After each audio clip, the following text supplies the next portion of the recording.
ఓం వసుదేవసుతం దేవం కంసచాణూరమర్దనం దేవకీ పరమానందం కృష్ణం వందే జగద్గురుం శ్రీ రాధాకృష్ణాభ్యాం నమ. అర్జునం వందే జగదేక వీరం. ఓం యా దేవీ సర్వభూతేషు శక్తి రూపేణ సంస్థిత నమస్తస్యై నమస్తస్యై నమస్తస్యై నమో నమః. ఓం శ్రీ దుర్గామల్లేశ్వరాభ్యాం నమ. మనకి సప్త చిరంజీవులు ఉన్నారండి భూమి మీద. మనము ఈ సప్త చిరంజీవుల్ని మనము ఈ భూమి మీద మన లైఫ్ టైంలో కలవగలుగుతామా కలవలేమా అన్నది టాపిక్ ఇక్కడ. ఇప్పుడు మనకి 14 లోకాలు ఉన్నాయంటారు. 14 లోకాలకి మరి రసాతల, అతుల, సుతల, రసాతల ఇలా 14 లోకాలు భూమి మీద లేకుండా ఎక్కడో పైన భూమి పైన 7 లోకాలు, భూమి కింద 7 లోకాలు అవంతా కూడా చెబుతారు. మన పండితులు అదే చెప్తారు, ఉన్నాయని చెప్తారు. మహాభారతంలో చెప్పబడి ఉన్నాయంటారు, మహాసంకల్పంలో ఉందంటారు, అన్నీ బాగానే ఉన్నాయి. మళ్ళీ అట్ ద సేమ్ టైం ఏమని చెప్తారు, ఇవి మైథలాజికల్ స్టోరీస్, పురాణ గాథలు అంటారు. రాముణ్ణి, కృష్ణుడిని, రాముడు పురాణ దేవుడా, కృష్ణుడు పురాణ దేవుడా, రియల్ టైం దేవుడు. అలాగే శ్రీరామచంద్ర ప్రభు యొక్క ప్రేమకు పాత్రుడయ్యాడు ఆంజనేయ స్వామి. ఆయన ఎవరండి, దేనికి సింబల్ అంటే స్ట్రెంగ్త్, మనలో ఉన్నటువంటి శక్తికి, మనలో ఉన్నటువంటి భక్తికి నిదర్శనం శ్రీమద్ ఆంజనేయ స్వామి. మనము ఉన్నాం, ఆయన ఒకడే రాముడిని పట్టుకున్నాడు, ఆ రామపాదాలనే నమ్ముకున్నాడు. మనం గంటకు ఒక గురువుని మారుస్తాం, గంటకు ఒక దేవుడిని మారుస్తాం. ఇంకా మనకు సప్త చిరంజీవులు ఏం దొరుకుతారు. అలాగే అశ్వత్థామ తెలుసు కదా, మహాభారతంలో ద్రోణాచార్యుల వారి కుమారుడు. ఉప పాండవుల్ని చంపేస్తాడు. మొత్తం నిద్రిస్తున్నటువంటి ఉప పాండవుల్ని చంపేస్తే శ్రీకృష్ణుడు ఎక్కడైనా ఏమైనా చెప్పిస్తాడు. విచిత్రం ఇక్కడ అశ్వత్థామ విషయంలో, ఒరే నాయన నీకు అన్ని రోగాలు వచ్చేయాలా, రోగాలంతా కూడా ఈ కొండ పెంకు ఉంటుంది కదా, తామర వస్తే ఇలా గీక్కుంటాం, సోరియాసిస్, తామర ఇలాగా, అలాంటి రోగాలు వచ్చేయాలా, చీము వచ్చేయాలి నీకు అని, నాకు చావు ఎందుకు అందరూ రాకూడదని కోరుకుంటాం కదా, నాకు చావు ఎందుకు రావడం లేదా అని నువ్వు బాధపడేలాగా ఇమ్మోర్టాలిటీ, నీకు శాశ్వతత్వాన్ని, నిత్యత్వాన్ని ఇచ్చేస్తున్నాను, కృష్ణ నన్ను చంపేసేయి అని చెప్పేసి, లేదా యమధర్మరాజా నన్ను మృత్యువుని అడుక్కుంటావు అని చెప్పి ఆయన ఒక సప్త చిరంజీవిని చేసేసాడు. ఇక కృపాచార్యుడు ఉన్నాడు. ఆయన ఎవరండి, ఈ కౌరవులకి పాండవులకి గురువు ఆయన. కాబట్టి కృపాచార్యుడు కనుక ధనస్సు పట్టుకుంటే ఆ శివుడు కూడా జయించలేడు అన్నంత పరాక్రమంగా వర్ణిస్తారు కవులు. అది అంత వీరత్వం. శివుడిని ఎవరైనా మనం జయించకుండా శివుడినే ఆపేసేంత శక్తి ఉంటుందా ఇంట్లో, కానీ అంశాలు అనమాట చెప్పడం అలా. నెక్స్ట్ ఇప్పుడు అశ్వత్థామ అయిపోయాడు, మనకి కృపాచార్యుడు అయిపోయాడు, ఆంజనేయ స్వామి అయిపోయాడు. ఆంజనేయ స్వామికి శ్రీరామచంద్రుడు వరం ఇచ్చేశాడు. ఆయన శక్తికి భక్తికి మెచ్చుకొని, నాయనా హనుమ, శాశ్వతంగా నువ్వు చిరంజీవి అయిపో, భూమి మీద ఉండు నువ్వు, మరి తర్వాత నువ్వు ఏం చేయాలండి, ఎక్కడికి వచ్చేసేయాలా, నువ్వు బ్రహ్మం, నవమ బ్రహ్మం అయిపోతావు అని చెప్పేసి వరం ఇచ్చేసాడు ఆంజనేయ స్వామికి. నెక్స్ట్ ఇక అస్సలైనటువంటి వాడు మనకు విభీషణుడు ఉన్నాడు. ఈ విభీషణుడు ఎవరండి, రావణాసుడు తమ్ముడు. ఏమండి వారు ఊరికనే ఇస్తారా వరాలు చెప్పండి. విభీషణుడు నిజాయితీకి మారుపేరు. తన అన్నకి చెప్పాడు, నాయన పాండవులు అదే మన వీళ్ళంతా తప్పు చేశాడు, శూర్పణఖాళ్ళంతా, మనం శ్రీరామచంద్ర ప్రభువుకి మనం శరణ వేడాలి అని చెప్తాడు. మంచి మార్గాల్ని, రైటియస్నెస్ అని చూపించాడు. కాబట్టి విభీషణుల వారికి భూమి మీద శాశ్వతత్వాన్ని ఇచ్చారు. ఇక మహాబలి, బలి చక్రవర్తి తెలుసు కదా, ప్రహ్లాదుడి యొక్క మనవడు. ఆయన దానం గుణంలో ఇంకా ఆయనకు తిరుగులేదనమాట. కాకపోతే కొంత గర్వం ఉండిపోయింది. సో అందువల్ల నేను దానం చేస్తున్నాను అని చాలా మంది గొప్పలు చెప్పుకుంటారు చూడండి, అస్సలు చెప్పుకోకూడదు అనమాట. కుడి చేత్తో చేసిన దానం ఎడం చేత్తో తెలియకూడదు. ఈయన ఒక సప్త చిరంజీవి. నెక్స్ట్ పరశురాముడు. ఈయన సాక్షాత్తు మనకు విష్ణుమూర్తి. ఆయన ఎదురైతే మనకు డేంజరే. ఎందుకంటే ఆయన ఎప్పుడు కోపిస్తాడు. మొత్తం ఏసుడే 21 మందిని మొత్తం కంప్లీట్గా నరుక్కుంటూ వెళ్ళిపోతాడు. నేను ఒకసారి సరదాగా, ఏమండి మా చాగంటి గారేమో ధర్మరాజు అండి, మా గరికపాటి గారు మా గురువు గారు వీళ్ళంతాను, ఆయన భీముడండి, మరి మా సామవేదం షణ్ముఖ శర్మ, తర్వాత వధిపతి పద్మగారరావు గారు, వీళ్ళిద్దరు కూడా సహదేవుడు నకుళ్ళు అండి. అయ్యా నండూరు శ్రీనివాస్ గారు, మీరు కృష్ణుడు ప్లస్ అర్జునుడు అంటే ఆయన నన్నే అన్నారంటే, నువ్వు పరశురాముడు నాయన అన్నారు. అంటే పరశురాముడు ఎందుకంటే బాబు కోపిష్ట, ఆయన ఎదురొస్తే మనకు భయం, దడదడ, గుండె దడదడ. అలా ఆయన ఒకడు పరశురాముడు అవుతారు. నెక్స్ట్ ఇక వీళ్ళందరూ ఉన్నారు. వ్యాసుల వారిని మర్చిపోయాం. ఈయన ఒక గొప్ప ఋషి, శ్రీమన్ నారాయణమూర్తి యొక్క అవతారము. ఈయన ఏంటండి, ఈయన చక్కగా వేదాలను విభజించాడు, మహాభారతాన్ని రాశాడు. వ్యాసుల వారు ఇక్కడ భూమి మీదే ఉన్నారు. ఈ 7 భూమి మీదే ఉన్నారు. వీళ్ళ గురించి మనం ఎంత చెప్పినా తక్కువ. అయితే ఏ రాసుల వాళ్ళు వీళ్ళంతా కూడా మనం ఎలా కలుసుకోగలుగుతాం మన జీవితంలో సాధన చేస్తే?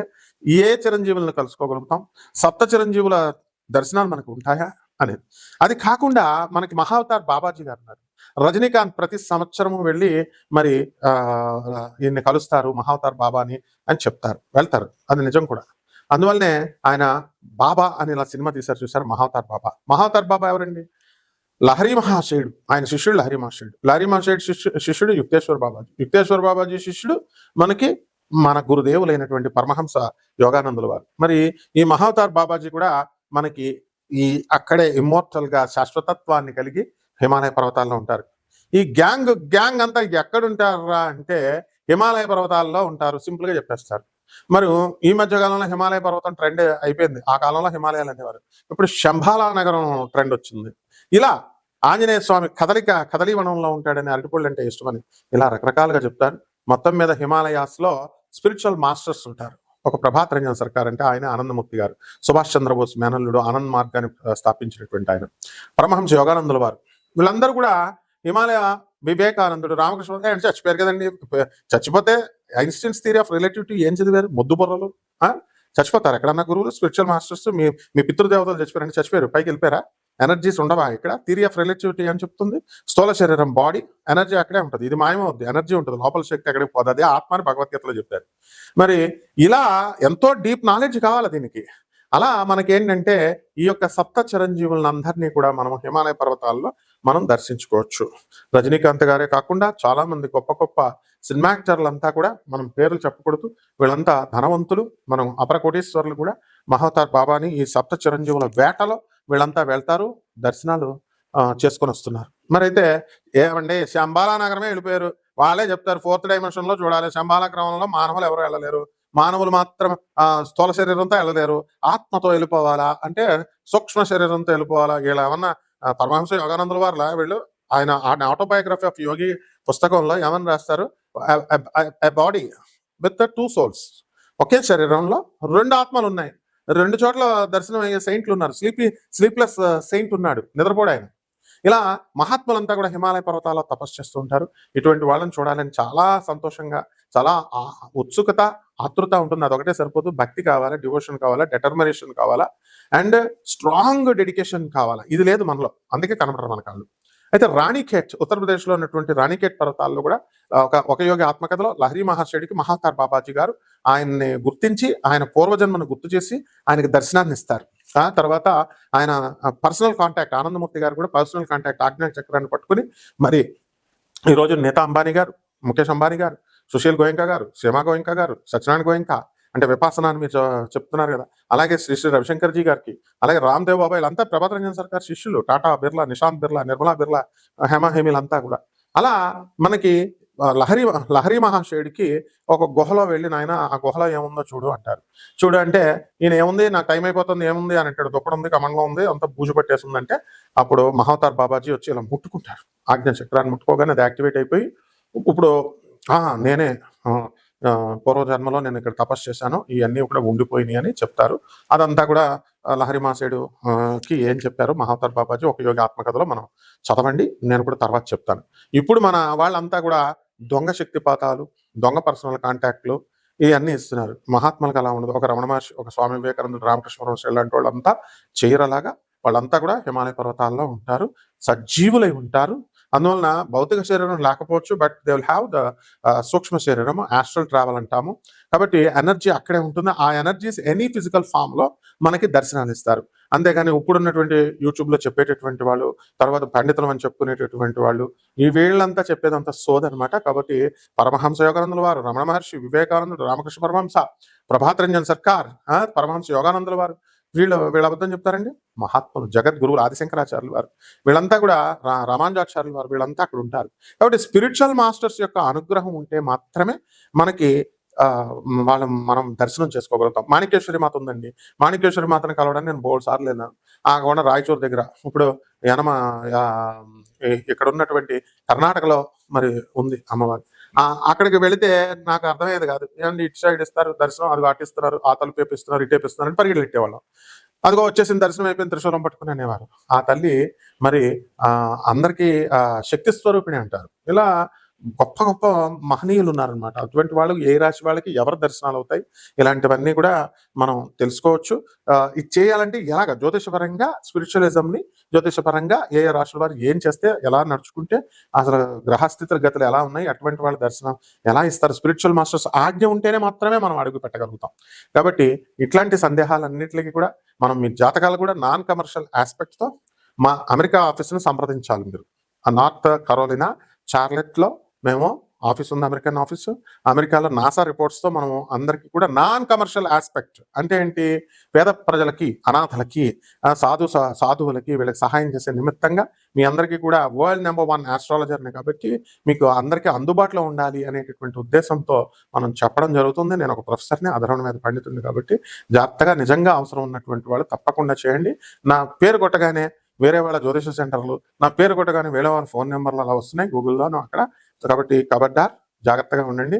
నన్నే డైరెక్ట్గా మా అమెరికన్ ఆఫీస్ మాత్రమే ఓన్లీ 1 రిజిస్టర్డ్ ఆఫీస్, అక్కడ కాంటాక్ట్ చేసుకొని నన్ను తప్పకుండా డబ్బులు అనేటటువంటిది ప్రాతిపదిక కాదు, అది పక్కన పడేసి అనాథల్ని, నిస్సహాయుల్ని, పేదవారిని, సాధువుల్ని వీళ్ళని దర్శించుకునే వాళ్ళకి సహాయం చేసుకుంటేనే మనకి ఈ యొక్క సప్త చిరంజీవులు దొరుకుతారు. ఏ ఏ రకంగా మనకి జాతకాలు ఎలా ఉన్నాయి, ఎలా దొరుకుతారు, వాటి పరిష్కార మార్గాలు ఏం చేసుకోవాలి మనం ఈ వీడియోలో చెప్పుకుందాం. మేషరాశి, ఈ మేషరాశి వారికి అందరికీ కూడా మనకి విభీషణుని చూసే అదృష్టం మీకుంది. మీ జాతకంలో మహావతార్ బాబాజీని చూసేటటువంటి అవకాశం మీకుంది. అయితే ఈ రాశి వారికి ఈ 2026 సంవత్సరం అంతా కూడా కంప్లీట్గా మీకు ఏలినాటి శని జరుగుతుంది కాబట్టి ఆర్థికంగా డబ్బులు పిచ్చపిచ్చగా వస్తాయి, విదేశాలకు వెళ్ళగలుగుతారు, డబ్బులు పుష్కలంగా వస్తున్నాయి, బంధువులు అందరూ వస్తారు. ఈ అనవసరంగా ఎందుకండి దావతులు, పార్టీలు ఇవన్నీ కూడా ఖర్చు ఎక్కువ చేసుకుంటా ఉంటారు. కాబట్టి ఇవి కట్ చేసేసి వీళ్ళందరినీ హిమాలయ పర్వతాలకు తీసుకెళ్ళిపోండి. ఏమంటారు, ఏమన్నా పెళ్ళాలను జడిపించాలంటే సన్యాసికి హిమాలయ పర్వతానికి వెళ్ళిపోయి సన్యాసం తీసుకున్నాం. సన్యాసం అంటే అంత ఈజీ అనుకుంటున్నారా, లేకపోతే హిమాలయ పర్వతాలకు పోవడం అంత ఈజీ అనుకుంటున్నారా? హిమాలయ పర్వతాలు మేము బద్రీనాథ్ వెళ్ళామండి, హెలికాప్టర్లో, పల్లకీలో, ఒక గుర్రం మీద, కంచరగాడిద మీద అని చెప్తున్నారు. బద్రీనాథ్, కేదార్నాథ్ కాదు నాయన.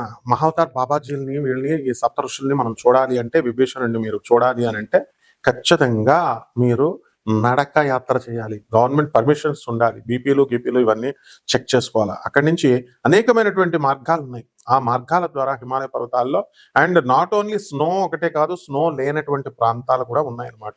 సో ఇటువంటివన్నీ కూడా కోచిన యూ హ్యావ్ టు ఎక్స్ప్లోర్, తిరగాలి. కాబట్టి ఈ మేషరాశి వారికి అందరికీ కూడా మనకి మీరు రామ అంటే బూతు అనేటటువంటి విధంగా మిమ్మల్ని అందరూ కూడా మిమ్మల్ని అసహించుకుంటారు, అపనిందలు వేసేస్తారు. భార్యలు భర్తలను వదిలేస్తూ ఉంటారు. భర్తలు భార్యను వదిలేవారు ఇదివరకు ట్రెండ్, ఇప్పుడు భార్యలే భర్తలను వదిలిపడేస్తూ ఉంటారు. కాబట్టి ఇలాంటివన్నీ కూడా, ఏమండి మేము ఒక ఆయన ఫోన్ చేశాడు నాకు, ఏమండి మీరు చెప్పినవన్నీ నా జీవితంలో ఎగ్జాక్ట్గా ఒక అమ్మాయి నా జీవితంలోకి వస్తుంది అన్నారండి. వచ్చిందండి అని. మరి వస్తుంది, ఏలినాటి శని, మరి నువ్వు జాగ్రత్తగా చేసుకోవాలి. ఇటువంటి వాళ్ళకి ఆల్టర్నేటివ్గా మీరు ఈ యొక్క అనవసరంగా డబ్బులు ఖర్చు పెట్టి ఇప్పుడు మీరు తీర్థయాత్రలు అనేటటువంటిది ఎలాగైపోయిందంటే, అమ్మ తీర్థయాత్రలు ఏదో సరదాగా వెళ్తున్నాం, ట్రైన్లో వెళ్తున్నాం, ఎంజాయ్ చేస్తున్నాం, బస్సులో వెళ్తున్నాం, ఫ్లైట్స్లో వెళ్ళొచ్చేస్తున్నాం, యాంత్రికమైపోయింది. వెళ్ళిపోయి ఎంజాయ్ చేసుకొచ్చి దేవుని బ్లాక్మెయిల్ చేసేస్తున్నాం. ఇది తప్పు. అసలు దేవుడు రమ్మనడం మిమ్మల్ని చెప్పండి. కానీ స్పిరిచువల్ మాస్టర్స్ తప్పకుండా రమ్మంటారు. వాళ్ళ ఆజ్ఞ ఉంటేనే మీరు వెళ్ళగలుగుతారు. కాబట్టి మీరు చేయాల్సింది ఏం చేయాలి అనేటటువంటిది మనము కంపల్సరీ రెమెడీస్ లాగా మనం చేసుకోవాలి. ఏం చేయాలండి అంటే, ఇప్పుడు డివైన్ వృక్షాలు ఉంటాయి, దేవతా వృక్షాలు, రావి, జమ్మి, జువ్వి, తర్వాత ఈ యొక్క తెల్ల జిల్లేడు పువ్వు, ఇటువంటి మేడి చెట్టు, ఇలాంటివన్నీ కూడా మనము, మారేడాకు, వేపాకు, ఇలాంటివన్నీ కూడా స్పిరిచువల్ మాస్టర్స్కి మీరు అవన్నీ కూడా ఆఫర్ చేయాలి. ఈ విధంగా పేద ప్రజల పట్ల ప్రేమను కలిగి ఉండాలి. ఇవన్నీ కూడా ఎలా మీరు మేషరాశి వారు, అండ్ ఇప్పటికి మేము హిమాలయ పర్వతాలు ప్రతి ఒక్కళ్ళు ఒక 100 సార్లు వెళ్ళి వచ్చేస్తున్నారు. శంబాలా నగరాలు వెళ్ళి వచ్చేస్తున్నారు. హిమాలయాలు కావడం పెద్ద గొప్ప ఉంది. మేము రైల్వేలో పుట్టాం, రైల్వేలో పెరిగాం. మేము అవన్నీ ఎంత బేబీ వయసు నుంచి ప్రభాత్ రంజన్ సర్కార్ గారి ఒళ్ళో మేము పెరిగినటువంటి వాళ్ళం. మా గురువు గారి దగ్గరికి రామకృష్ణ పరమహంస గురువు అయినటువంటి తోతాపురియే వచ్చారు. వరల్డ్ అంతా తెలుసు ఆనంద మార్గ ఆశ్రమంకి, వరల్డ్ అండ్ రామకృష్ణ మిషన్ వాళ్ళగా తెలుసు. తోతాపురి వచ్చి మన ఆనందమూర్తి గారి దగ్గర మోక్షాన్ని పొందాడు. కాబట్టి స్పిరిచువల్ మాస్టర్స్ శాంతానందగిరి గారు ఉన్నారు వైఎస్ఎస్ లో, పరమహంస యోగానందుల వారు, అలాగే డివైన్ లైఫ్ సొసైటీలో మాధవానంద్ గారు, ఇలా మనం చిదానంద్ మహారాజ్ వారి శిష్యులు, ఇలా మళ్ళీ ఆనందమయ దాస్ ప్రభు జనరల్ సెక్రటరీ హ్యాబిట్స్ ISKCON Acharya, His Divine Grace Acharya Bhaktivedanta ప్రభుపాదుల వారి శిష్యులు. వీళ్ళంతా మా గురువులు ఆ సర్కిల్లో. మేమంతా చిన్నప్పటి నుంచి పెరిగాము అవధూతల మధ్య, ఋషుల మధ్య. కాబట్టి అథెంటిక్ గా మీ అందరికి అవకాశం ఉంది. మీ కష్టాలు అంతేగాని పంతులు గారికి చెప్పుకుంటే ఏమవుతుంది చెప్పండి? వాళ్ళు ఏమన్నా స్పిరిచువల్ మాస్టర్సా? జ్యోతిష్కులకు చెప్పుకుంటే ఏమొస్తుంది చెప్పండి? డబ్బులు ఇమ్మంటే ఇస్తారు, లక్షలు, 3 లక్షలు, 5 లక్షలు కూడా ఇస్తారు. కానీ పేదోడికి 10 రూపాయలు ఇవ్వడానికి చచ్చిపోతారు అనాథ పిల్లలకి, సాధువులకి. ఇలాంటి వాళ్ళకి మీకు ఎలాగవుద్ది? ట్రై చేసుకోండి, ప్రవర్తన మార్చుకోండి. అండ్ పరిహారాలు చక్కగా ఈ యొక్క దేవతా వృక్షాలను పూజించండి, దేవతా వృక్షాలని నాటండి. బయట అంతా కూడా రోడ్డు మీద వేసి వాటిని పెంచండి. బ్రహ్మాండంగా మీకు తప్పకుండా మీకు మహావతార్ బాబాజీ విభీషణుడు ఈ జన్మలోనే మీకు దర్శనమిస్తారు. మీ కష్టాలని వాళ్ళు తొలగించుకోగలుగుతారు. శుభమస్తు.